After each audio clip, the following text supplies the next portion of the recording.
तो मुंबई के घाटकोपर में 13 मई को होर्डिंग गिरने के कारणों का पता लगाने की जिम्मेदारी मुंबई के वीर माता जीजाबाई टेक्नोलॉजिकल इंस्टीट्यूट को दे दी गई है। ये टेक्निकल इंस्टीट्यूट 7 दिन के अंदर अपनी रिपोर्ट पेश करेगा। इसकी जानकारी बृहन मुंबई म्यूनिसिपल कॉर्पोरेशन यानी कि बीएमसी ने दी है। धूल भरी आंधी चलने और बेमौसम बरसात के बाद पेट्रोल पंप के पास लगा 120 फीट का होर्डिंग गिर गया था और इसके नीचे दबने से 16 लोगों की मौत हो गई थी, जबकि 75 लोग अभी भी घायल हैं।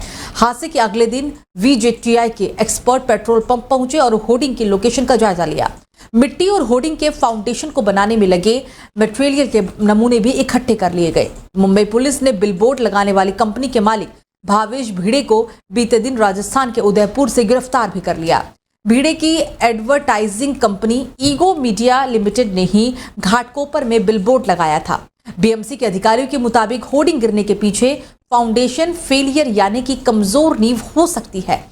उन्होंने कहा है कि ये होर्डिंग गवर्नमेंट रेलवे पुलिस के अधिकारी वाली जमीन पर लगा हुआ था और इसे जमीन में पर्याप्त गहराई तक नहीं लगाया गया था। बीएमसी ये भी पता लगाएगा कि इस पेट्रोल पंप को चलाने के लिए सिविल अथॉरिटीज से वैध लाइसेंस लिया गया था या फिर नहीं।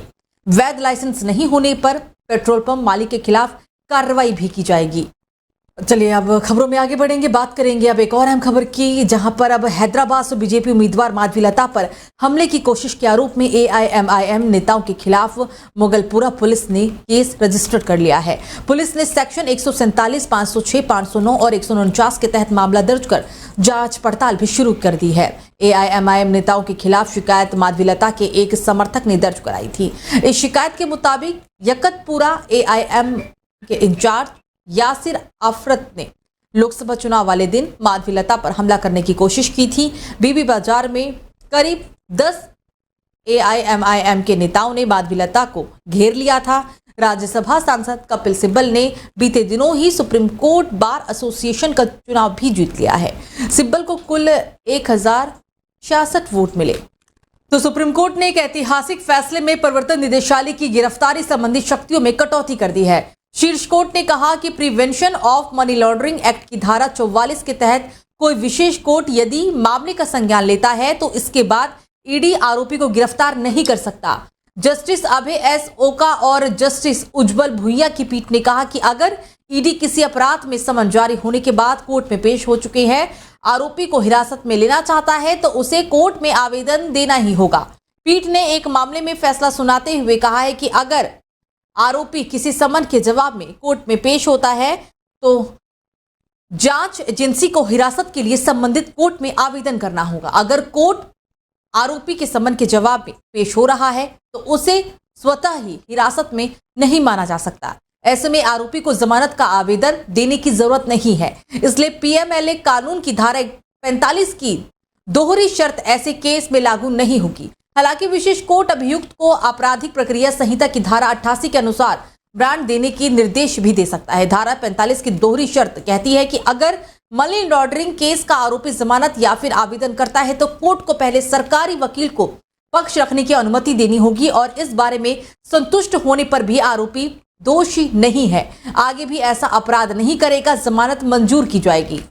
तो हिमांशु भाऊ गैंग का कुख्यात गैंगस्टर पुलिस मुठभेड़ में ढेर हो गया है। कल स्पेशल सेल को सूचना मिली थी कि विदेश में बैठकर गैंगस्टर हिमांशु भाऊ गैंग का एक शूटर अजय सिंगरौला निवासी गांव रिटोला जिला रोहतक बाहरी दिल्ली के गांव खेड़ा खुर्द में आएगा। पुलिस ने सूचना के आधार पर एक ट्रैप चलाया। पुलिस ने आरोपी को रोकने की कोशिश की लेकिन उसने फायरिंग करना शुरू कर दिया। जवाबी कार्रवाई में आरोपी घायल हो गया। अस्पताल में डॉक्टर ने फिर उसे मृत घोषित कर दिया। स्पेशल सेल को मिली सूचना के आधार पर ही कुख्यात आरोपी को पकड़ने के लिए एक ट्रैप लगाया गया था। रात करीब 11:30 पर आरोपी को एक होंडा सिटी गाड़ी में देखा गया। पुलिस पार्टी द्वारा उसे रोकने और आत्मसमर्पण के लिए कहा गया। इस मुठभेड़ में अभियुक्त अजय गोली को पुलिस के द्वारा इसमें चलाई गई गोली में वो घायल हो गया। अपराधी के पास से 2 पिस्टल और कारतूसें भी बरामद की गई। हालांकि पुलिस की तरफ से आगे की जांच प्रक्रिया भी की जा रही है। तो पश्चिम बंगाल में अचानक तूफान और बारिश के दौरान 3 जिलों में बिजली गिरने की वजह से 13 लोगों की मौत हो चुकी है और इसमें 3 बच्चे भी शामिल हैं। इसमें 7 मौतें कुल 11 हुई हैं। हालांकि मालदा में कुल 11 मौत हुई, जबकि मुर्शिदाबाद और जलपाईगुड़ी में एक एक व्यक्ति की जान चली गई। पुलिस ने बीते दिनों इसकी जानकारी दी। मालदा जिला मजिस्ट्रेट ने नितिन सिंघनिया ने बताया कि प्रशासन सभी मृतकों के परिजनों को 2 लाख रुपए मुआवजा और अंतिम संस्कार के लिए 2,000 रुपए भी देगा। मुख्यमंत्री ममता बनर्जी ने लोगों की मौत पर दुख जताया और घायलों के जल्दी ठीक होने की प्रार्थना की। तो वहीं आज यानी कि 17 मई को राजस्थान, पंजाब, हरियाणा, मध्य प्रदेश, उत्तर प्रदेश, बिहार, गुजरात, महाराष्ट्र, दिल्ली, पश्चिम बंगाल और उड़ीसा में हीट वेव का अलर्ट जारी किया गया है, जबकि मध्य प्रदेश, महाराष्ट्र समेत 24 राज्यों में बारिश की संभावना जताई गई है।